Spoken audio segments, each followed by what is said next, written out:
Student, तो कैसे हो आप सब। आपका स्वागत है हमारे चैनल स्टडी स्पेस पर। तो आज हम एक्सरसाइज 4.4 शुरू करेंगे, लेकिन एक्सरसाइज 4.4 शुरू करने से पहले जैसा कि मैंने आपसे प्रॉमिस किया था कल कि जो हमारे वर्गमूल हैं तो मैं उसको बताऊंगा कि वो सेपरेट, जैसे मैंने कहा था सेपरेट वीडियो बना दूंगा, या 4.4 शुरू करने से पहले उसको मैं 10-15 मिनट लेकर बता दूंगा आपको। ठीक है, हम देखेंगे कि वर्गमूल कैसे निकालते हैं। मैं गुणनखंड विधि से और भाग विधि से दोनों से ही बताऊंगा, है ना, कि कैसे निकालते हैं। और उससे यानी कि जो हमने कल वाले जो हमारे सवाल आए थे, वर्गमूल आए थे, तो उन्हीं का मैं निकाल करके बताऊंगा और एक आध एग्जाम्पल हम दूसरा देख लेंगे। ठीक है स्टूडेंट, तो हम बिना किसी देरी के आइए शुरू करते हैं। तो कल क्या था हमारा जो सवाल था वो मैं लिख देता हूँ यहाँ पर। देखो बताता हूँ मैं, जैसे यहाँ पर लिखो भाग विधि से, है ना, भाग विधि से, और यहाँ पर लिख देता हूँ मैं गुणनखंड विधि से, गुणनखंड विधि से। ठीक है स्टूडेंट, अब देखो मैं कल वाला एग्जांपल ले लेता हूँ एक। ये था एक 7225, ये आया था स्टूडेंट, है ना। तो ये था एक स्टूडेंट, तो मैं इसको ले लेता हूँ। और हम जो निकालते हैं तो मैं ये बता देना चाहता हूँ कि इधर से क्या करते हैं, हम दो दो के पेयर बनाते हैं, किसमें, भाग विधि में, है ना, दो दो के पेयर। यानी कि किससे बनाते हैं, जैसे ये देखो इधर है तो ये यानी कि लेफ्ट है, यानी कि ये हो गया राइट हैंड, तो राइट हैंड से किससे दो दो के पेयर बनाते हैं वर्गमूल जब निकालते हैं तो, है ना। और यहाँ पर देखो दो, यानी कि एक पेयर ये बन गया, एक पेयर ये बन गया। तो अब हम क्या करेंगे, एक लाइन यहाँ पर खींच दो।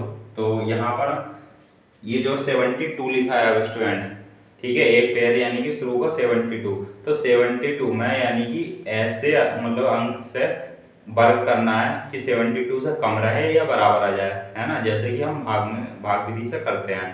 ठीक है, तो अब जैसे देखो, जैसे मान लो एक से ले लो, एक का वर्ग 1, दो का वर्ग 4, तीन का वर्ग 9, है ना, चार का वर्ग 16, पाँच का वर्ग 25, छः का वर्ग 36, सात का वर्ग 49, है ना, और आठ का वर्ग 64, है ना, और 9 का वर्ग 81।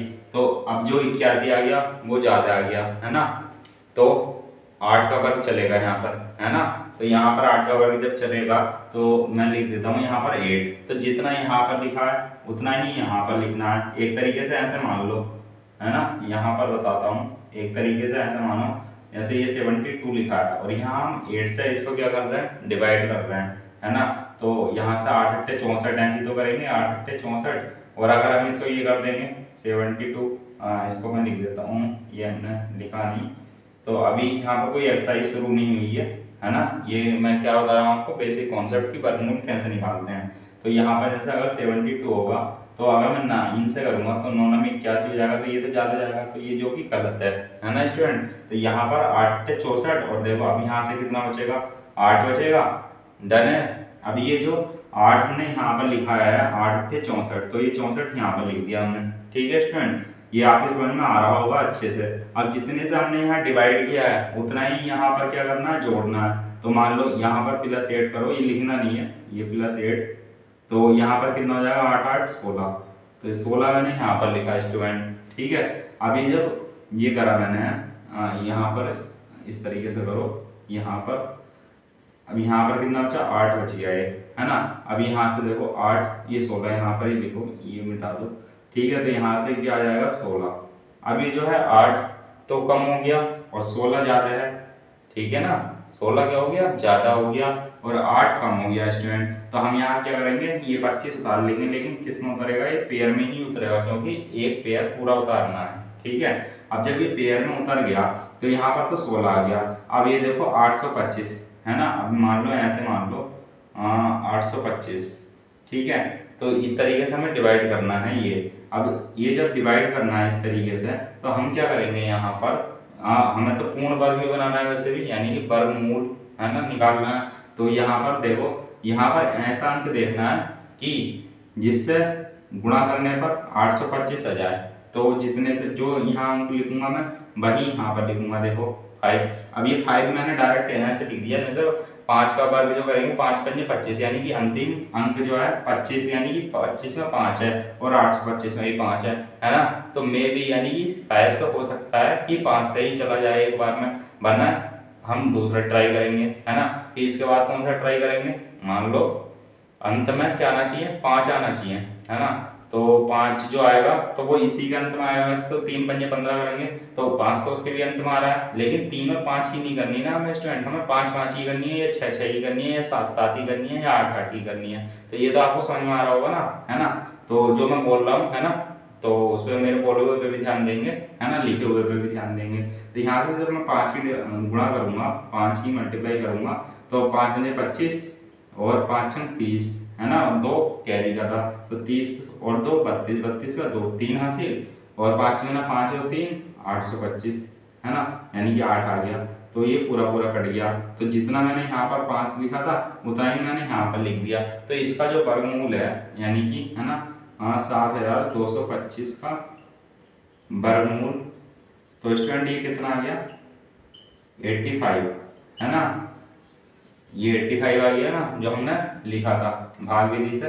यहाँ पे लिख देता हूँ मैं वर्गमूल, है ना, यही चल रहा है हमारा टॉपिक, वर्गमूल। अब देखो मैं बताता हूँ इसे गुणनखंड विधि से, है ना। गुणनखंड विधि से कैसे करते हैं, ये पेयर बना के करते हैं गुणनखंड विधि से, है ना। पेयर कैसे बनाते हैं, यानी कि जो इधर से काटेंगे हम तो उसका पेयर, है ना। यहाँ पे किसका बनाया था पेयर, इनका पेयर जो लिखा हुआ था। तो अब यहाँ पर हमें लिखा हुआ का मतलब नहीं है ना, हमें देखना है ये किससे कट जाएगा, देखो, है ना। अगर मैं इसको देखो 5 है, 5 अंतिम अंक है, तो 5 से ही कटेगा, क्योंकि 5 विभक्ति का रूल भी यही कहता है ना। तो यहाँ से 5 से काट देता हूँ मैं, तो 5 बन जाओ 5, और यहाँ से 2 बचा, 5 चौ 20, है ना, 22 है ना ये। अब 2 इधर हो गया सेटल, तो 5 चौ 20 फिर से, और 5 बन जाए 25, ठीक है। तो यहाँ से ये कट गया। अब देखो 5 है फिर, तो 5 से एक बार हो जाएगा, 5 दूनी 10, और 5 अट्ठे 40, 5 नौ 45, है ना। अब अंतिम अंक क्या आ गया, 3 आ गया। तो अभी किससे कटेगा, 9 8 17 2 19, तो अभी ये किसी से नहीं कटेगा, है ना। तो जब 19 है ना इसका योग, तो ये इससे तो कटेगा नहीं। अब देखो यहाँ से किससे कटेगा, 17 से ही कटेगा, क्योंकि और के इससे कटेगा ही नहीं है ना स्टूडेंट। तो 17 का कार्य होता है कि 289, है ना। तो ये 17 से एक बार हो जाएगा। तो अब देखो यहाँ से पेयर बनाते हैं इसके, यानी कि 5 है अगर, तो 5 5 के एक पेयर बन गया, 17 है अगर, तो 17 17 का एक पेयर बन गया, है ना। तो 5 गुना 17, 5 पंजे 25 और 17, 17 पंजे 85, हाँ ठीक है, तो सही लिखा मैंने, है ना, 17। तो ये क्या हो गया, अब 17 का, यानी ये पेयर बन गया ना, तो एक बार लिख लिया, 17 का पेयर बन गया तो एक बार लिख लिया। अब 17 दूनी 34, 17 से 51, 17 चौ 68, 17 पंजे 85। तो स्टूडेंट ये भी, ये किससे आ गया, गुणनखंड विधि से, है ना। तो ये हमारा क्या हो जाता है, आंसर हो जाता है, ठीक है स्टूडेंट। अब देखो एक एग्जाम्पल और ले लेते हैं, जो हमारा, यानी कि जो कल निकाला था वर्गमूल उसका, है ना, जो डायरेक्ट लिखा था हमने कल, क्योंकि वीडियो लंबी हो जाती है इसलिए स्टूडेंट, है ना। तो मैं आज बता रहा हूँ आपको, तो ये ठीक से ध्यान रखेंगे। अब मैं इसको मिटा देता हूँ, हम दूसरा एग्जाम्पल लेंगे अपना, ठीक, फिर मैं उसका बताऊंगा आपको। तो ये मिटा दूँ मैं, ये आपको समझ में आ ही गया होगा। ओ सॉरी, यहाँ से लिख देते हैं, सुनो, ये हो जाएगा किससे, गुणनखंड विधि से। तो ये आपको दोनों समझ में आई होंगी, भाग विधि और क्या, गुणनखंड विधि, है ना स्टूडेंट। तो यहाँ पर अब हम दूसरा एग्जांपल ले लेते हैं, जो कि हमारा क्या था, ये था 5929, ठीक है स्टूडेंट। यहाँ से भाग विधि से देखेंगे हम पहले। तो जब भाग विधि से देखेंगे, देखो 5929 का, तो यहाँ पर दो दो के पेयर बनाएंगे। सबसे पहले सबसे पहली शर्त क्या है, दो दो के पेयर बनाने हैं, है ना। तो अब यहाँ पर पहला पेयर देखना है ना, राइट हैंड से पेयर बनाने हैं। तो राइट हैंड ये क्या है हमारा, ये, और फिर ये, तो दो पेयर बन गए। अब दो पेयर में पहला पेयर क्या है इधर से, 59, तो 59 में देखना है हमें। अगर मैं करूँ 4 चौक 16, 5 पंजे 25, है ना, यानी कि अगर 5 अंक लिया है हमने तो उसकी उसी से करनी है गुणा, है ना। अब 6 लिया मान लो, तो 6 की 6 से करनी है, तो 36 हो जाएगा, जो कि कम है अभी। 7 लिया, 7 7 49, है ना, तो जो कि कम है अभी। 8 लिया तो 8 8 64, जो कि ज़्यादा हो गया, तो हमें क्या लेना पड़ेगा, 7, है ना। तो यहाँ पर लेंगे हम 7, तो ये लिखा मैंने 7, यहाँ पर भी 7 लिखूंगा, ठीक है। अब यहाँ 7 7 49 हो गया, तो यहाँ पर देखो बचा कितना, 10। अब यहाँ से प्लस 7 जोड़ दो, तो यहाँ से कितना आ गया, 14, ठीक है। यहाँ पर क्या करना है, जोड़ना है। जितना अंक से लिखा है उतना ही अंक जोड़ना है उसमें, है ना। तो उतना ही अंक जब जोड़ा तो 14 आ गया। अब देखो 10 और 14, तो 10 अब जैसा हम करते थे 10 तो कम रह गया, 14 ज़्यादा हो गया। अब हमें ऊपर से उतारेंगे, लेकिन उतरेगा ये पेयर में ही, है ना। तो ये पेयर में उतर गया। अब देखो अंतिम अंक क्या है यहाँ पर, 9 है, 9 है ना। अब 9 किसका पेयर बनता है, यानी कि जो वर्ग बनता है किसका पेयर वर्ग बनता है, वो 3 का वर्ग बनता है ना, 3 3 9, है ना। तो इस तरीके से हम देखेंगे, अगर मैं यहाँ 3 ले लूँ, है ना, 3 ले लिया मैंने, तो यहाँ से 3 से ही मल्टीप्लाई करेंगे, ये मन के अंदर करेंगे। यहाँ 3 लिखो या मत लिखो, है ना। अगर 3 3 जा 9 और 3 चौक 12, 12 का 2, ठीक है, एक हासिल हो गया। और 3 ही है ना, 3 3 चौक 12, 12 का 2, 3 ही का ना 3, तो यहाँ पर 4, ये तो बहुत कम हो गया, है ना। अब देखो यहाँ पर क्या लिखेंगे, ठीक है, ये मैं आपको बता रहा हूँ, ठीक, ये लिख दिया मैंने। अब देखो यहाँ पर अब अंतिम अंक किसका आता है, 9, हाँ, 7 7 49, है ना, यही आता है ना। तो अगर मैं यहाँ 7 लिखूँ और 7 7 49 का 9, ठीक है, 4 हासिल हो गया। 7 चौक 28, 28 और 4 32, तो 32 का 2, 3 हासिल। अब 7 ही का ना 7 और 3 10, तो ये स्टूडेंट आ गया 1029, है ना। तो यहाँ पर 7 लिखा, तो यहाँ पर भी 7 लिखेंगे, ठीक है। तो ये पूरा पूरा कट जाता है, ठीक है स्टूडेंट। अब देखो अगर इससे नेक्स्ट स्टेप करना होता तो ये तो आ गया हमारा, है ना। तो यहाँ पर भी 7 लिखते और यहाँ पर ये जोड़ देते हम, तो ये 7 दूनी 14 का 4, एक हासिल, 4 1 5 और एक ही हो जाता, है ना, 154। फिर हम और आगे करते, तो इस तरीके से हम नेक्स्ट स्टेप में कर सकते हैं स्टूडेंट, ठीक है।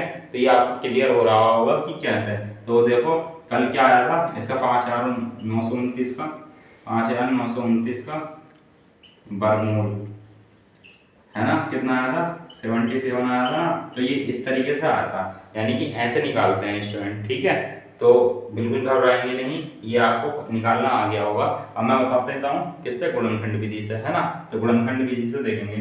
अब देखो कितना है, 5929, तो यहाँ पर वही बनाएंगे, पेयर में बनाएंगे। तो लेकिन ये काटेंगे किससे पहले, हमें ये देखना है सबसे पहले। तो 9 2 11 और 11 और 9 20 5 25, तो है ना, इनका योग तो 25 आ रहा, लेकिन ये कटेगा किससे। अब देखो अंतिम अंक 9 है ना, 3 से अगर हम काट के देखें तो 3 का 3 और 3 नम 27, 2 बच गया, 3 7 21 19 बचा, तो ये नहीं कटेगा, है ना। 4 से तो कटने का कोई सवाल ही नहीं है, 5 से भी नहीं कटेगा। अगर मैं इसको 7 से काटूं, देखो स्टूडेंट, तो 7 7 49, है ना, 7 7 49 हो गया, तो 10 बचा यहाँ से, तो 102 हो गया, है ना, 102 हो गया ना। तो अब मैं काटूँ 102 को, 7 ही का ना 7 और 3 बचा इधर को, है ना। तो 7 चौक 28, 7 चौक 28, 7 पंजे 35 हो जाएगा, ज़्यादा हो जाएगा, तो 7 चौक 28। अब यहाँ से देखो कितना बचा, यहाँ से देखो ये बनना है ना 7 7 49, तो यहाँ से 49 जब जाएगा तो 10 बचेगा, तो 10 बच के ये 102 बन जाएगा। तो यहाँ मैं करूँगा 7 का ना 7, है ना।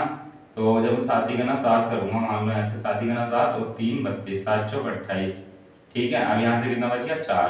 अब ये 4 जो है इधर को चला जाएगा, तो ये कितना बार गया वैसे, 14 बार, ठीक है। अब ये 4 इधर को चला जाएगा, तो 7 7 49 हो जाएगा, ठीक है।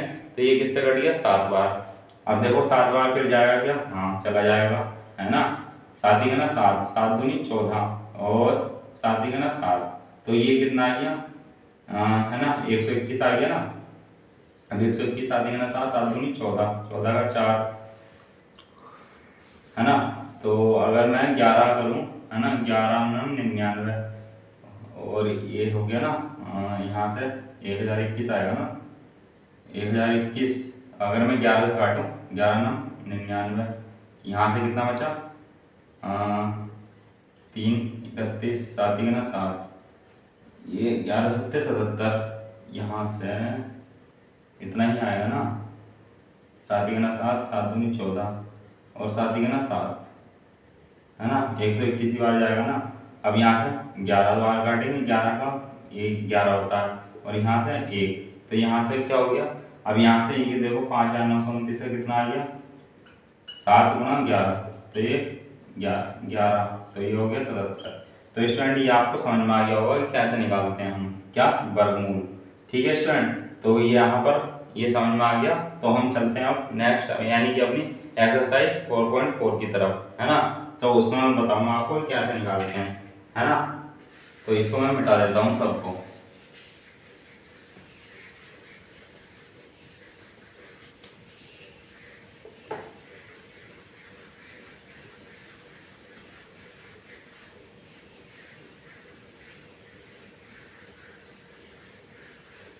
अब देखो मैं बुक उठा लेता हूँ। तो ये रही हमारी एक्सरसाइज 4.4 यानी कि प्रश्नावली, ठीक है 4.4। अब हम इसके लेके चलते हैं पहले सवाल। अब देखो इसमें क्या है, मूलों का अस्तित्व की प्रकृति बतानी है पहले कि मूलों का अस्तित्व है कि नहीं है। तो यहाँ पर क्या करेंगे स्टूडेंट, मैंने पहली वीडियो में जो हमने कॉन्सेप्ट वाली बनाई थी पूर्ण वर्ग विधि और द्विघात सूत्र क्या होता है, तो उसका क्या बताया था मैंने आपको, है ना, कि द्विघात सूत्र बताया था। फिर द्विघात सूत्र की पूरी प्रकृति भी बताई थी, है ना। विविध कर क्या होता है वो भी बताया था। तो जिस स्टूडेंट ने नहीं देखी हो तो ये जो पहला सवाल है ना, या और भी सवाल है, तो उसमें अस्तित्व को पता नहीं लगा पाएगा वो स्टूडेंट। अगर अस्तित्व का पता लगाना है हमें तो विविध कर का हमें आना चाहिए, यानी कि तीनों कंडीशन उसकी पता होनी चाहिए, तभी हम क्या कर पाएंगे, ये वाली एक्सरसाइज कर पाएंगे। तो जिसने ना देखी हो ये डिस्क्रिप्शन में लिंक मिल जाएगा उस वीडियो का, आप जाकर के देखिएगा प्लीज, ठीक है। तो यहाँ पर हम शुरू करते हैं, आइए। तो लेकिन एक बार भी फिर मैं शॉर्ट में बता देता हूँ मैं कब क्या होता है ना। तो विविधकर देखो ये होता है, मैं यहाँ इधर शॉर्ट में बता देता हूँ, डी से लिखते हैं उसको, और बी स्क्वायर माइनस 4ac होता है, ठीक है। अब फर्स्ट कंडीशन में क्या बनता है, यदि ये डी पॉजिटिव हो, है ना, तब क्या बनेगा, तो यहाँ पर होगा यानी कि जो हमें समीकरण दे रखा होगा उसका क्या होगा, अस्तित्व होगा, है ना। और वास्तविक, है ना, वास्तविक हल होंगे, वास्तविक हल होंगे, और हल जो है भिन्न भिन्न होंगे, हल अलग अलग होंगे, हल भिन्न भिन्न होंगे, ठीक है। तो इसमें ये कितनी कंडीशन बन जाती है, 1 2 और 3, ठीक है। और अब जब डी क्या होगा, निगेटिव होगा, है ना, तो यहाँ पर क्या होगा, जब निगेटिव होगा तो हल, अब इनका जो है अस्तित्व नहीं होगा, है ना, अस्तित्व नहीं होगा। और इसका जो हल है तो हल भी नहीं होगा, यानी कि कोई हल नहीं होगा, ऐसे मान लो कोई हल नहीं होगा, है ना। और ये तो दूसरी कंडीशन हो गई, ये है ना, इसके दो। और ये जो वास्तविक हल लिखा है ये भी नहीं होगा, तो ये लिख लेना आप। और ये जब डी क्या होगा, जीरो होगा, जीरो, है ना, तो क्या होगा, अस्तित्व तो होगा, ठीक है, अस्तित्व होगा, और ये वास्तविक हल भी होगा, वास्तविक, ठीक है। और ये तीसरा क्या है, जो मूल होंगे तो बराबर होंगे, जैसे मैंने उसमें लिखा मूल बराबर होंगे, ठीक है। यहाँ पर हल की जगह मूल भी लिख सकते हो, ठीक है। तो यहाँ पर ये तीनों कंडीशन मैंने आपको शॉर्ट में बता दी है, बाकी डिस्क्रिप्शन में लिंक चेक करिएगा तो हमें क्या मिल जाएगी, वीडियो मिल जाएगी द्विघात सूत्र की, तो उसमें मैंने सारी कंडीशंस बता रखी हैं। तो हम इसकी आइए जो सवाल पहला क्या रखा है, तो इन्होंने क्या रखा है, निम्न द्विघात समीकरणों के मूलों की प्रकृति ज्ञात कीजिए, यदि मूलों का अस्तित्व हो तो उन्हें ज्ञात कीजिए, ठीक है। तो पहले तो हमें अस्तित्व ज्ञात करना है इसका कि अस्तित्व है कि नहीं, ठीक है। फिर हमें क्या करना है, अगर अस्तित्व होगा तो उसको मूल ज्ञात करने होंगे हमें, ठीक है। डन स्टूडेंट, तो हम पहला सवाल देखते हैं इसी कड़ी में। तो यहाँ पर पहला सवाल मैं लिख रहा हूँ 2x² minus 3x plus 5 is equal to 0, ठीक है स्टूडेंट। तो यहाँ पर ये पहला सवाल लिखा मैंने, है ना। अब देखो मैं इसको सॉल्व करता हूँ, यानी कि पहले हम क्या देखेंगे, डी देखेंगे, विविध कर। इसको देखो मैं लिख देता हूँ यहाँ पर, क्या कहते हैं इसको, विविध कर कहते हैं, विविध कर, ये हो जाता है यहाँ, ठीक। डन स्टूडेंट, यहाँ पर जब ये हो जाता है तो अब यहाँ पर देखो हमारी जो मानक समीकरण होती है वो क्या होती है, मानक समीकरण, है ना, ax² plus bx plus c equal to 0 होती है स्टूडेंट, ठीक है। तो जब ये 0 होती है तो यहाँ से देखो a बराबर 2 हो जाएगा, b बराबर क्या हो जाएगा -3, और c बराबर क्या हो जाएगा 5 हो जाएगा, है ना। तो यहाँ से ये विविध कर क्या होता है, b² माइनस 4ac, तो b कितना है हमारा -3, है ना, स्क्वायर हो गया, और 4ac ये कितना है 2 है, और c कितना है 5 है। तो यहाँ से 9 और 4 दूनी 8, 8 पंजे 40, है ना। तो यहाँ से कितना बचा -31, तो देखो जब मैंने माइनस में बताया क्या होगा, इसका अस्तित्व नहीं होगा, है ना। तो यहाँ पर लिखेंगे उपरोक्त समीकरण का अस्तित्व नहीं होगा, है ना। तो इसका कोई अस्तित्व नहीं होगा, ठीक। इसलिए इसका हल संभव नहीं है या असंभव है ना, संभव नहीं है, ठीक है स्टूडेंट। तो यहाँ पर ये हो जाता है हमारा हल, यानी कि जो पहला पार्ट था उसका, ठीक है। अब इसको मैं मिटा देता हूँ, हम चलते हैं अपने नेक्स्ट पार्ट की तरफ। तो ये आपने लिख लिया होगा स्टूडेंट, ठीक है। उसको मैं लिखा रहने दूंगा अभी, ताकि आप, और ये चलो दोबारा लिख देंगे, ठीक है। ये होगा। अब हम चलते हैं नेक्स्ट पार्ट की तरफ। तो देखो नेक्स्ट पार्ट क्या है, अब ये नेक्स्ट पार्ट क्या है, ये इंपॉर्टेंट भी है स्टूडेंट, पहले का है ना, वो भी पहले का ही था। 3x² माइनस 4√3x और प्लस 4 इज इक्वल टू 0, ठीक है स्टूडेंट। तो ये आया।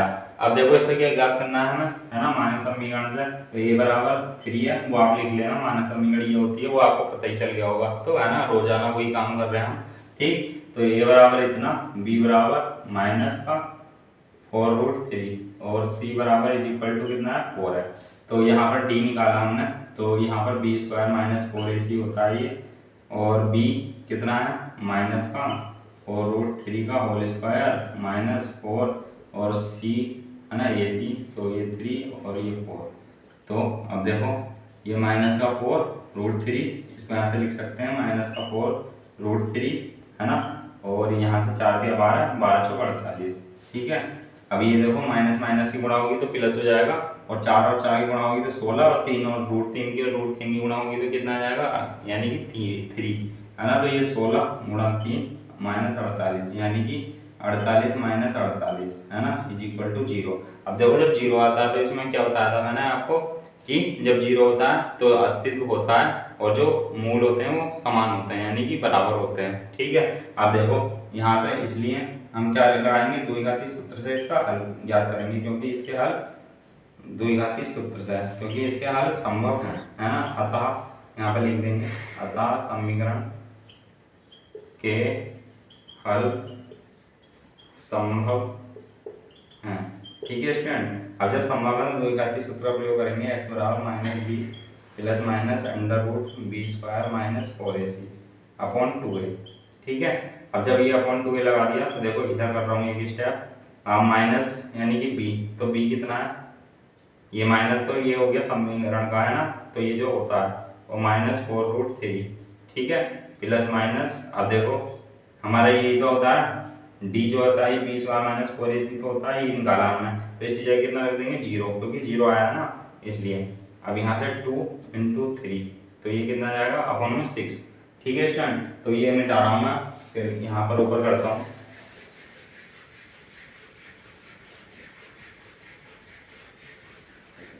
ठीक। तो यहाँ से देखो, अब यहाँ से 4√3 आ गया ये, और प्लस माइनस 0 है अपॉन 6 है, ठीक। यहाँ से ये कितना चल रहा है, x इज इक्वल टू, तो देखो यदि, है ना, अब क्या ले लेंगे, x इज इक्वल टू 4√3, एक बार प्लस 0 6, और जब प्लस करते हैं किसी संख्या में तो कितना जाता है, वही रहता है ना, प्लस 0 करते हैं तो ये 6, तो 2 दूनी 4, 2 तिया 6, ठीक है स्टूडेंट। तो ये 2√3 अपॉन 3 ये आ गया ना, है ना। अब ज़्यादा हर करोगे तो हर का परिमेयकरण भी बता देता हूँ मैं, है ना। यहाँ पर भी आंसर हो सकता है ना, नहीं तो क्या हो सकता है, देखो एक चीज़ और बताता हूँ, फिर बताता हूँ मैं आपको, है ना। x इज इक्वल टू कितना है, अब 4√3 माइनस 0 करोगे तो ये, तब भी अगर किसी संख्या में से 0 करते हैं माइनस, तब भी वही रहती है, तो 4√3 अपॉन 6, तो 2 दूनी 4, 2 तिया 6। तो स्टूडेंट यहाँ से क्लियरली देख पा रहे होंगे हम, क्या देख पा रहे होंगे कि इसके जो मूल है बराबर है ना, यानी कि 2√3 अपॉन 3। अब क्या करेंगे यहाँ से, अगर देखो यहाँ पर एक स्टेप में आपको आगे का बता दे रहा हूँ, है ना, वो क्या होता है वो भी कर सकते हैं यहाँ पर हम यूज, है ना, उससे आंसर थोड़ा ये देखने में थोड़ा सही लगता है। यदि हर का परिमेयकरण करते हैं, है ना, यहाँ पर लिख देता हूँ मैं, यहाँ पर लिख दो नोट, यदि हर का परिमेयकरण, है ना, क्या कहते हैं उसको, हर का परिमेयकरण करें तब, ठीक है। तो जब हर का परिमेकरण करते हैं तो देखो एक मान ले लो x बराबर 2√3/3, है ना। तो जब हर का परिमेकरण करते हैं तो यानी कि √3 और √3 से क्या करते हैं, डिवाइड और मल्टीप्लाई, ठीक। तो जब डिवाइड और मल्टीप्लाई करेंगे तो स्टूडेंट यहाँ पर ये √3 कितना हो जाएगा, ये क्या हो जाएगा, रूट यानी कि रूट हट जाएगा ना, 3 हो जाएगा, है ना। तो यानी कि 2 तिया ये, अब यहाँ से ये 3√3 है, 3 से 3 कट जाएगा तो ये क्या हो जाएगा 2/√3। तो ये क्या हो जाता है, हर का परिमेकरण हो जाता है स्टूडेंट, ठीक है। हर का परिमेकरण हो जाता है ये, ठीक है। तो ये आप समझ पा रहे होंगे कि मैं क्या कहना चाह रहा हूँ, ठीक है। तो यहाँ से ये हो जाएगा। अब हम क्या करेंगे, चलते हैं अब नेक्स्ट पार्ट की तरफ।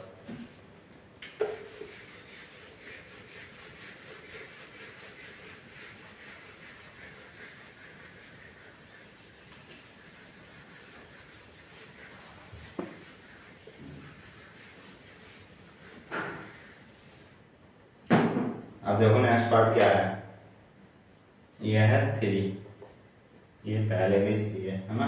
तो यहाँ से है 2x² - 6x + 3 = 0। देखो यहाँ पर क्या होगा, अब जब d हम चेक करेंगे तो हमें पता है कि b² क्या है, -6 का होल स्क्वायर -4ac यानी कि 2 × 3। तो यहाँ से 6 × 36, 4 दूनी 8, 8 तिया 24। तो यहाँ से 2 और 1, ये आ गया d बराबर 12। तो यहाँ पर क्या होगा, या यानी कि समीकरण का या मूलों की प्रकृति याद करनी है ना, तो मूलों का अस्तित्व होगा। यहाँ पर ऐसे ही लिखो कि मूलों का अस्तित्व होगा, मूलों का अस्तित्व होगा, है ना, अस्तित्व होगा। तो जब अस्तित्व होगा तो क्या करेंगे हम स्टूडेंट, है ना। जब अस्तित्व होता है तो मूल, यानी कि अब देखो धनात्मक आ रहा है तो अस्तित्व तो हो गई होगा और मूल अलग अलग होंगे, भिन्न भिन्न होंगे, है ना। तो यहाँ पर हम निकालते हैं द्विघाती सूत्र का प्रयोग करके, मैं डायरेक्ट लिख रहा हूँ द्विघाती सूत्र b² - 4ac। तो ये है ना।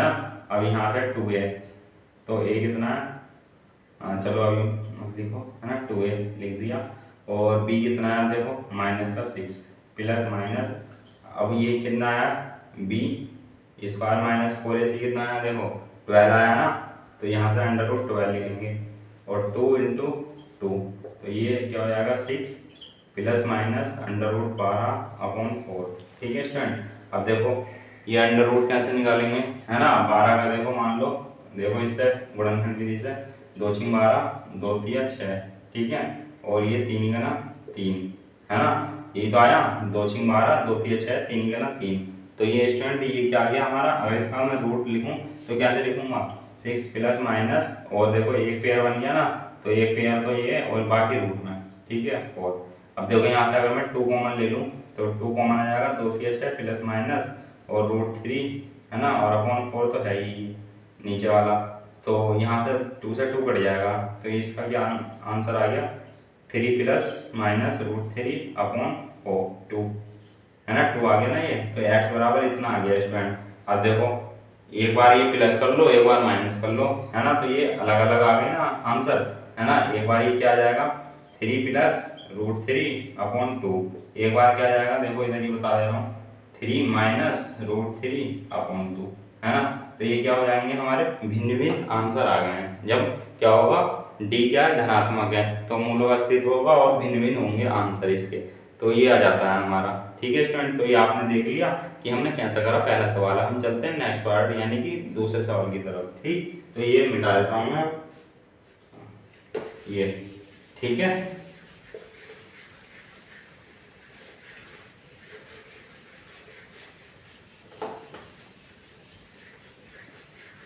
यहाँ पर ये कर देता हूँ, ठीक। तो यहाँ से मैं एक बार दिखा देता हूँ आपको सेकंड सवाल क्या कह रहा है, फिर मैं आपको पढ़ करके बता दूंगा, ठीक है,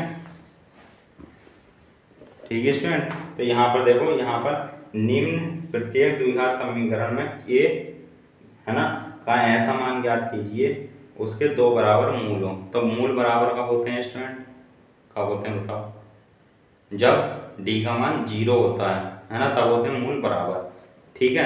तो यहाँ पर हम पहला सवाल लिखने जा रहे हैं, k का मान ज्ञात करना है और जब मूल बराबर हो, तो मूल बराबर कब होते हैं, जब d 0 होता है। ठीक है, तो हम देखते हैं, ये हो गया दूसरे का पहला सवाल। तो यहाँ पर से है ये 2x² प्लस kx और प्लस 3 = 0। ठीक है स्टूडेंट, ये है देखो। अब यहाँ से a बराबर कितना है, 2 है ना, और b बराबर कितना है, k है ना, x का गुणांक तो लेते हैं ना, और c बराबर कितना है, 3 है। ठीक, अब देखो d निकालो इसका, है ना, b² माइनस 4ac, तो b कितना है, k² आ गया, और 4 अब a कितना है, 2, और c कितना है, 3, तो k² माइनस 4 दूनी 8, 8 तिया 24, है ना, इतना आ गया। अब देखो ये क्या कह रहा है, जब मूल बराबर हो, है ना, तो जब मूल बराबर होते हैं, जब मूल बराबर होते हैं तब क्या होता है, d बराबर 0 होता है ना, तो 0 रख देंगे, तो k² माइनस 24 = 0, तो k बराबर 20 प्लस माइनस का 24 अंडर रूट में ठीक से लिख देता हूँ, k बराबर प्लस माइनस √24। ठीक है स्टूडेंट, तो यहाँ पर ये क्या आ गया, प्लस माइनस √24 आ गया। अब यहाँ पर क्या करेंगे, देखो 24 का 2 × 2, 2 दूनी 4, 2 × 12, 2 तिया 6 और 3 × 3। ठीक है, तो एक पेयर बनना है बस यहाँ से, तो एक पेयर बना लेंगे हम, प्लस माइनस 2 और इनकी गुणा करके रूट में। ठीक है, 2√6 आ गया k का मान। तो यहाँ से k का मान कितना आ गया, एक बार 2√6 है ना, और एक बार माइनस 2√6, तो ये क्या होगा, इसका आंसर होगा k। ठीक है, k का ही मान हमसे पूछा था, है ना। हम चलते हैं अपने नेक्स्ट पार्ट की तरफ, यानी कि दूसरे पार्ट की तरफ।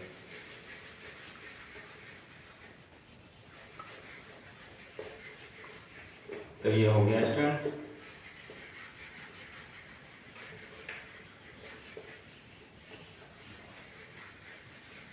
तो हम बढ़िया चल रहे हैं, अपने सिलेबस भी कंप्लीट कर लेंगे हम टाइम रहते हैं। जैसा कि मैंने आपको सबसे पहले फर्स्ट वीडियो में बोला था कि हम दिसंबर या जनवरी तक हम अपना सिलेबस कंप्लीट कर लेंगे। ठीक है, यानी कि पूरे 15 के 15 चैप्टर, है ना। तो यहाँ से हम अपनी अच्छी स्पीड से हैं, तो ये हम कंप्लीट कर लेंगे। इसलिए वीडियो कम से कम 1 घंटे की होती है ना, लगभग 1 घंटे की होती है स्टूडेंट, या 1 घंटे से कभी ज़्यादा भी हो जाती है, 2, 4, 5 मिनट। ठीक है, तो आप बिल्कुल घबराइएगा मत, आपको पूरी एक्सरसाइज मिलेगी एक ही वीडियो में, है ना। तो मेरा स्टूडेंट ये नहीं है कि मैं 2-3 सवाल बना दूँ, 2-3 सवाल की वीडियो बना दूँ और वो आपको अपलोड कर दूँ, फिर आप ढूंढते रहो आगे के सवाल, है ना।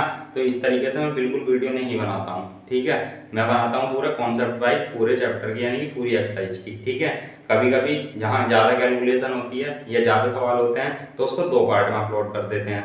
ठीक है, तो वो आपको सॉल्यूशन प्रोवाइड हो जाता है। ठीक है स्टूडेंट, तो और मैं ज़्यादा यहाँ पर सवाल करता हूँ, आपने देखा होगा अभी तक हमारी, है ना, 20-25 वीडियो में हम ज़्यादा बकवास नहीं करते हैं, हम सीधे सवाल करते रहते हैं अपना, है ना। क्यों, क्योंकि ज़्यादा बकवास से तो कुछ होगा नहीं, होगा सवाल करके ही और प्रैक्टिस से ही, इसलिए हम सीधे मुद्दे की बात करते हैं। ठीक है, तो सीधे मुद्दे की बात करनी है। अब दूसरा लिखेंगे हम kx है x-2 और प्लस 6 = 0। ठीक स्टूडेंट, kx x-2 और प्लस 6, तो यहाँ पर ये हो जाता है। अब यहाँ देखो, इसको मतलब यहाँ से गुणा कर दो, मल्टीप्लाई कर दो अंदर, फिर ठीक रहेगा।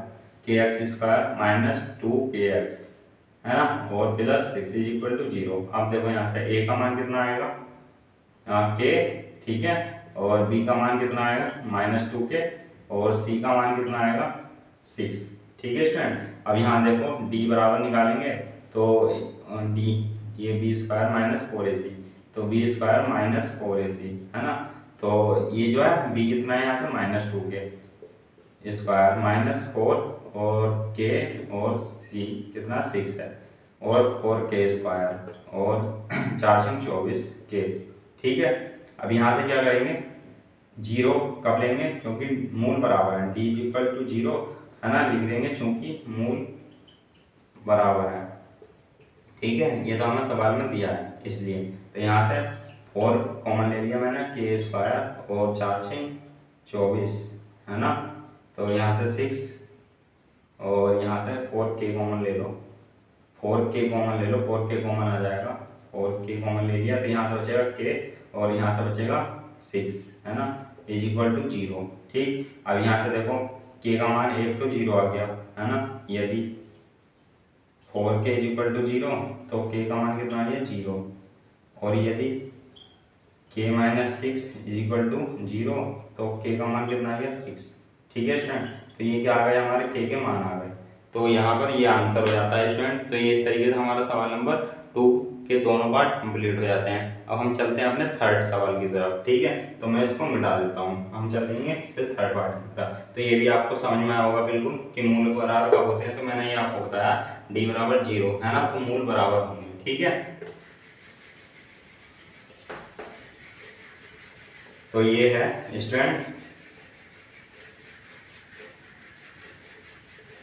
और मैं आपके संडे को आपकी एक स्पेशल क्लास लूँगा जिसमें मैं बताऊँगा कि 10th में मार्क्स कैसे अच्छे लाएं, और जैसे 10th के बाद हम करियर भी बना सकते हैं कहीं भी, तो उसकी एक पहले से वीडियो अपलोड है ना, कि 10th के बाद कौन सी गवर्नमेंट जॉब निकलती है, तो उसके बारे में बताया है मैंने।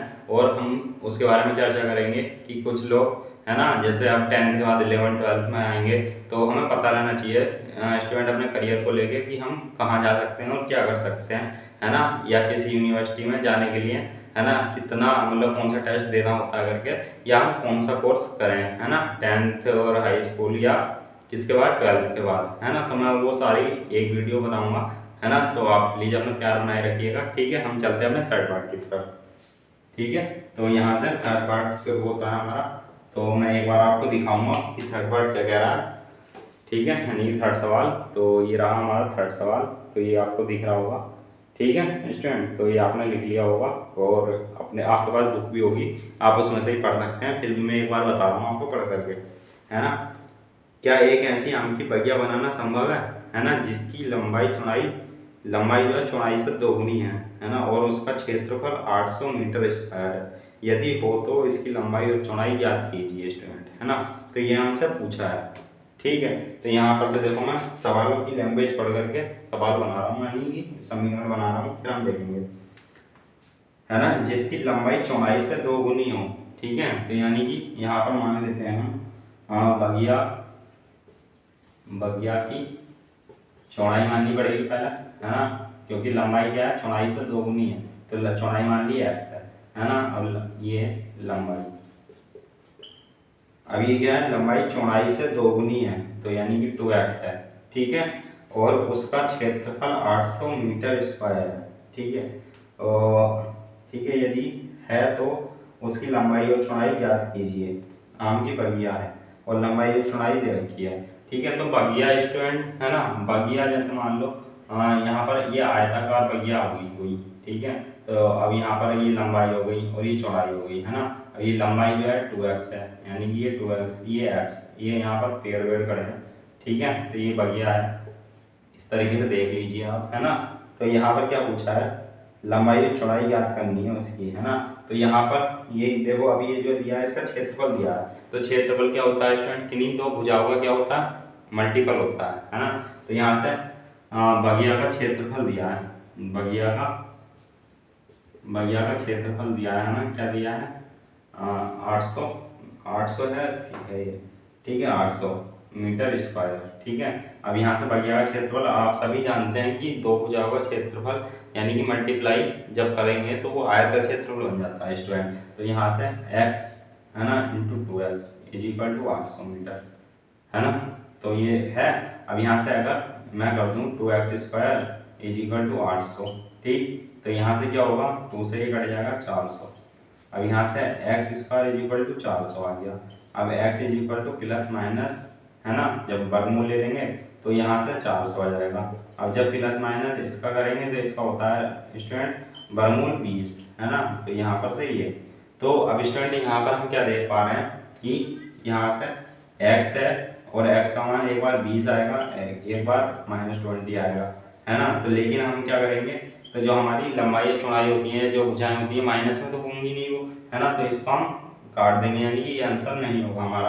आंसर हमारा क्या होगा, ये होगा प्लस वाला, पॉजिटिव वाला। तो यहाँ से इसकी जो पहिया की लंबाई है वो कितनी आ जाएगी 20, ठीक है, और जो चौड़ाई है वो कितनी आ जाएगी 40, है ना, मीटर, ये भी मीटर। ठीक है स्टूडेंट, तो ये इस तरीके से हो जाता है हमारा तीसरा सवाल, है ना। तो वेरी सिंपल, यानी कि सवाल जो है बहुत सिंपल है ना, इसको आराम से हम कर लेंगे। अब हम चलते हैं अपने चौथे सवाल की तरफ, ठीक है। तो चौथे सवाल में क्या कॉन्सेप्ट है उसको समझते हैं, फिर हम यानी कि लिख लेंगे, ठीक है। तो देखो, है ना, यहाँ पर मैं इसको कर देता हूँ साफ। तो ये हमने कितना बहुत आराम से समझा, है ना। तो ये जो बगिया वाला सवाल था, तो इसकी लंबाई चौड़ाई कितनी आ गई, लंबाई 20, चौड़ाई 40, ठीक है। तो यहाँ पर देखो थर्ड यानी कि जो फोर्थ सवाल है, अब यहाँ पर क्या कहता है, फोर्थ सवाल भी देख लीजिए आप, है ना, फिर बताता हूँ। ये फोर्थ है, ठीक, तो देख पा रहे होंगे आप ये, ठीक है स्टूडेंट। तो यहाँ पर मैं बता रहा हूँ, एक बार पढ़ कर, क्या निम्न स्थिति संभव है, यदि है तो उनकी वर्तमान आयु ज्ञात कीजिए। तो स्थिति यानी कि अगर प्रकृति का है तब भी, यानी कि विविध कर चेक करना है ना, और स्थिति का है तब भी विविध कर निकाल करके चेक करना है स्टूडेंट, है ना। तो यहाँ पर स्थिति हमसे पूछी है संभव है तो, और वर्तमान आयु ज्ञात करनी है स्टूडेंट। तो दो मित्रों की आयु का योग 20 वर्ष है ना। तो यहाँ पर जो है ना क्या है, सी आम की बगिया बनाना संभव है, जहाँ पर ये पूछा है ना, इससे पहले वाले सवाल में। तो वहाँ पर भी क्या है, हम विविध कर निकाल के देख सकते थे स्टूडेंट। तो यहाँ पर से विविध कर क्या हो जाता, मान लो ये 2x² है ना, तो -800 ये आ जाएगा, है ना। तो हमारा जो b है वो तो हमारा 0 है ना, यहाँ से, और जो ये है 2 है, c है -800। तो हम देख सकते थे इसको निकाल करके, है ना, तो वो भी देख लेंगे, है ना। तो मैंने सीधा आंसर ही बता दिया आपको। अब यहाँ पर क्या है, दो मित्रों की आयु का योग 20 वर्ष है ना। 4 वर्ष पूर्व उनकी आयु का गुणनफल कितना है, 48 था। तो यहाँ पर हम, मैंने आपको बता दिया सवाल पढ़ करके, है ना। अब हम बनाते हैं इस लैंग्वेज के अकॉर्डिंग क्या, न्यूमेरिकल्स, यानी कि समीकरण बनाते हैं, ठीक है। फिर हम उसको क्या करेंगे, सोल्व करेंगे। तो यहाँ पर मैं मान लूँ यदि, है ना, दो मित्र हैं, तो जब दो मित्र हैं तो यहाँ पर ये सवाल नंबर है 4, है ना, सवाल नंबर 4। तो दो मित्र हैं, पहले मित्र की आयु मान लिया, पहले मित्र की आयु, है ना, इक्वल टू x मान ली, है ना। तो दोनों मित्रों की आयु का योग जो है, दोनों मित्रों की आयु का योग इसमें दिया है, यानी कि 20 वर्ष दिया है ना स्टूडेंट। तो जब दूसरे मित्र की आयु लिखेंगे, वर्तमान आयु दूसरे मित्र की, है ना, ये क्या है, ये भी वर्तमान आयु है, और ये जो है ये भी वर्तमान आयु पहले मित्र की, ठीक है। तो वर्तमान आयु, तो मैं कितना लिखूंगा, 20 - x हो जाएगा ना स्टूडेंट, है ना। अब क्योंकि जब 20 - x और इसको जोड़ेंगे तो 20 ही आएगा, है ना। तो इसकी क्या हो जाएगी, दूसरे मित्र की आयु 20 - x, है ना। अब अकॉर्डिंग टू क्वेश्चन कहता है 4 वर्ष पूर्व उनकी आयु का गुणनफल 48 था, है ना। तो यहाँ से लिखूंगा 80 4 वर्ष पूर्व उनकी, 4 वर्ष पूर्व उनकी आयु का गुणनफल, ये कितना कह रहा है, 48 का, बराबर 48, ठीक है। तो 4 वर्ष पूर्व था, तो इसकी 4 वर्ष पूर्व क्या होगी, x - 4, ठीक है। इसकी 4 वर्ष पूर्व क्या होगी, 20 - x - 4, ठीक है, ये 48। तो इतना कह रहा है। अब देखो इसको सॉल्व करो थोड़ा, यहाँ से 20, अब 20 में 4 जाएगा तो 16, तो 16 - x = 48, ठीक है स्टूडेंट। तो यहाँ पर ये आ गया। अब देखो इसको सॉल्व करो, ये हो जाएगा 16x - x², ये होगा 16 चौक 48, है ना, और ये हो जाएगा +4x = 48, ठीक है। 16x - x² और 16, ठीक है स्टूडेंट। तो ये हो जाएगा 16 चौका 64, तो ये हो गया, है ना, 16 चौका 64, ये माइनस का। अब यहाँ से माइनस की 4 से माइनस की x करेंगे तो प्लस का 4x हो जाएगा, तो ये हो जाएगा 48, है ना, बराबर में। अब यहाँ से देखो ये है और ये है, तो 16 और 4 कितना हो जाएगा, प्लस का 20 - x² और प्लस हो जाएगा 20x, है ना, और -64 है 45, ठीक, -x² है प्लस 20x है 48 प्लस 64, है ना, ये माइनस का है ना, इधर जाएगा प्लस का। 8 4 12 का 2, एक यहाँ से 6 4 10 और 11, ये 112 हो गया। ठीक है, अब देखो यहाँ पर क्या करेंगे, अब इसको इधर ले जाओ इनको, है ना, minus x square plus 20x है, तो ये आ जाएगा एक्स स्क्वायर माइनस का 20x और प्लस का 112, है ना, यही हो जाएगा ना। जब इसको इधर लेके जाएंगे तो प्लस का एक्स स्क्वायर, ये माइनस का 20x, और ये तो अपनी जगह पर है ही, है ना स्टूडेंट। तो यहाँ पर अब देखो इसको सॉल्व करना है हमें, तो हम यहाँ पर क्या, ये पहले क्या कहा गया हमसे, स्थिति का पता करना है ना कैसा है। तो जब स्थिति का पता करने के लिए कह रहा है तो हम क्या देखेंगे, डी देखेंगे कितना है ना। तो यहाँ पर डी देखते हैं। अब ये याद ही हो गया होगा आपको, ये मिटा देता हूँ मैं।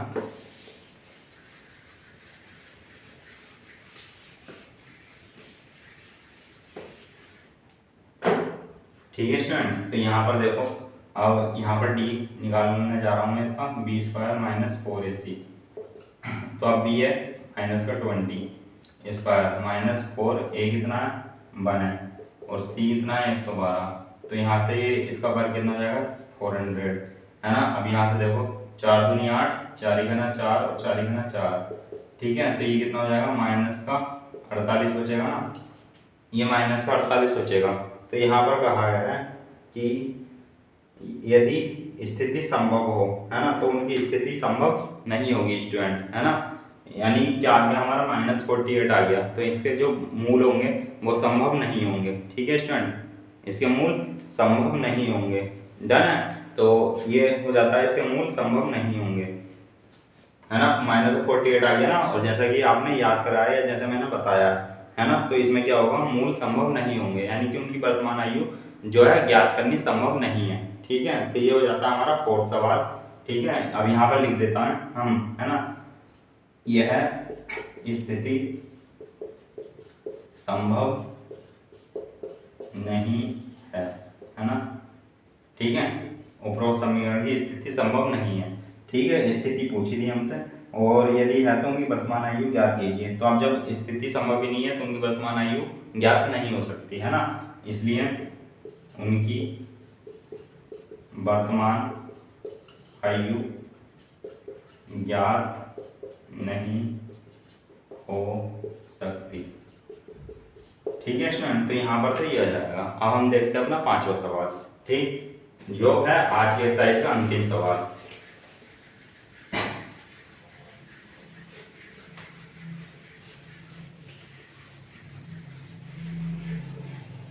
यह है आज की एक्सरसाइज का हमारा अंतिम सवाल। ठीक है स्टूडेंट, तो ये आप अच्छे समझ पा रहे होंगे कि ये एक्सरसाइज कैसे सॉल्यूशन इसका हुआ। ठीक है, अब हम देखते हैं अपना 5वां सवाल। ठीक है, यह है हमारा 5वां सवाल। तो देखो यहाँ पर क्या है, क्या परिमाप 80 मीटर तथा क्षेत्रफल 400 मीटर स्क्वायर के एक पार्क को बनाना संभव है। यहाँ पर भी क्या है, संभव, यानी संभावना पूछी है ना। यदि है तो उसकी लंबाई और चौड़ाई ज्ञात कीजिए, है ना। तो एक बार मैं आपको दिखा देता हूँ सवाल 5वां। ठीक है, तो ये आपको स्पष्टता दिख रहा होगा। ठीक, हम चलते हैं अपने 5वें सवाल की तरफ। लैंग्वेज के पढ़ करके हम बनाएंगे अपना समीकरण। ठीक, तो यदि है तो उसकी लंबाई और चौड़ाई ज्ञात कीजिए। ठीक है, क्या परिमाप 80 मीटर तथा क्षेत्रफल के एक पार्क को बनाना संभव है। तो ये पार्क भी क्या होगा स्टूडेंट, आयताकार ही होगा, है ना। तो यहाँ पर देखो ये यहाँ पर से ठीक से बनाओ। ठीक है, यहाँ पर से ये बोल रहा है क्या परिमाप 80 मीटर, ठीक है, तथा क्षेत्रफल 400 मीटर स्क्वायर के एक पार्क को बनाना संभव है।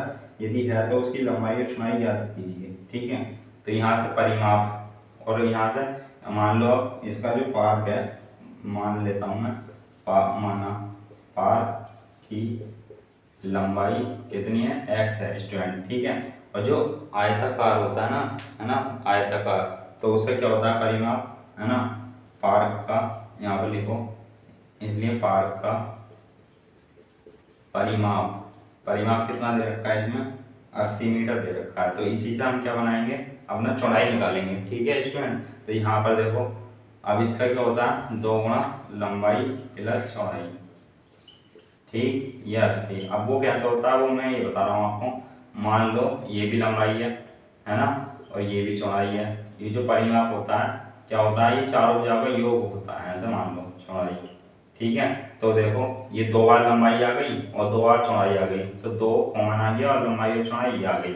ठीक है, तो ये इस तरीके से हो जाता है। अब यहाँ पर लंबाई और प्लस चौड़ाई, ये 80/2, तो ये कितना जाएगा 40। अब लंबाई देखो मैंने मान ली है x, तो यहाँ पर से x प्लस चौड़ाई इज इक्वल टू 40, तो चौड़ाई कितनी आ गई 40 माइनस x। ठीक है, तो ये चौड़ाई आ गई और ये हमारी क्या थी, लंबाई थी, है ना। तो अब देखो आगे क्या कहता है, अब इनका क्या दे रखा है, क्षेत्रफल दे रखा है। क्षेत्रफल क्या होता है, लंबाई गुना चौड़ाई, है ना। अब लंबाई भी निकाल ली हमने, चौड़ाई भी निकाल ली। ठीक है, तो उससे क्या बन जाएगा हमारा द्विघात सूत्र आ जाएगा। ठीक है स्टूडेंट, अब देखो कुछ स्टूडेंट के दिमाग में ये भी आ रहा होगा कि यदि है तो उसकी लंबाई और चौड़ाई याद कीजिए, है ना। जैसा कि हमने भी बताया कि जो दिया मतलब जो है ना पूछा होता है सवाल में, तो उसको मान लेते हैं, है ना। तो यहाँ पर जैसे कोई स्टूडेंट मन में आ रहा हो कि मैं लंबाई x मान लूंगा और चौड़ाई y मान लूंगा, है ना स्टूडेंट। तो यहाँ पर जो है द्विघात समीकरण जो है इसमें एक ही किस्म होना चाहिए, एक ही चर होना चाहिए, यानी कि x ही होना चाहिए, x, है ना। क्योंकि हमारे जो मानक समीकरण है द्विघात ax² plus bx plus c है। ठीक है स्टूडेंट, तो यहाँ पर एक ही चर में लाना होता है हमें, इसलिए हमें क्या बनाना पड़ा, इस तरीके से करना पड़ा, वरना हम ये x यानी पार की लंबाई x और चौड़ाई क्या मान लेते, y मान लेते। ठीक है, तो उससे हमारा क्या हो जाता, 2 वेरिएबल्स आ जाते हैं, लेकिन आंसर हमारा नहीं आता। इसलिए हमने किस में निकाला, एक ही वेरिएबल्स में निकाला, यानी एक ही चर में निकाला, x के पदों में निकाला। ठीक है स्टूडेंट, तो यहाँ पर से ये भी कंफ्यूजन नहीं रहना चाहिए आपको। ठीक, तो यहाँ से देखो अब इसलिए पार्क का क्षेत्रफल, ठीक है, तो पार्क का क्षेत्रफल लंबाई गुणा चौड़ाई होता है, ये आपको पता है। और इसमें दिया है 400 मीटर स्क्वायर, है ना। ये जो आपकी बुक में दिया है 400 मीटर स्क्वायर। ठीक है, तो यहाँ से 400 मीटर स्क्वायर ये दिया है इसका क्षेत्रफल, तो ये 400 हो गया, है ना। यहाँ से होता है लंबाई गुणा चौड़ाई, ये होता है, तो यहाँ से 400 हो गया। ठीक, अब यहाँ से जो लंबाई तो x है और चौड़ाई कितनी है 40 minus x is equal to 400। ठीक है, अब x की मल्टीप्लाई कर दो अंदर, 40x minus x square is equal to 400। ठीक है, अब देखो या तो इसको इधर ले आओ फिर, या फिर किससे करना, माइनस से मल्टीप्लाई हो जाएगी, है ना। तो यहाँ से हम ऐसे ही ले आते हैं, इसको इधर ले आते हैं, तो ये 40x हो जाएगा और ये प्लस 400। ठीक है, ये हो जाएगा ना, इसको इधर ले गए, ये प्लस में हो गया, इसको इधर ले गए, ये माइनस में हो गया, और ये तो अपने जगह पर ये 400। ठीक है स्टूडेंट, अब यहाँ पर क्या कहा गया है, हमसे कहा गया था कि यदि पार्क बनाना संभव हो तो।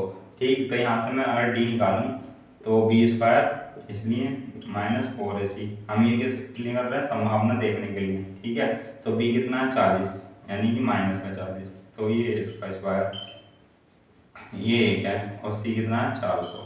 ठीक, तो ये 400 माइनस 400, 4 चौक 16, 4 चौक 16, तो यहाँ से ये 1600 आ गया ना, ये आएगा 1600। ठीक है, 4 चौक 16 और माइनस 4 चौक 16, ये तो यहाँ पर आ गया 0।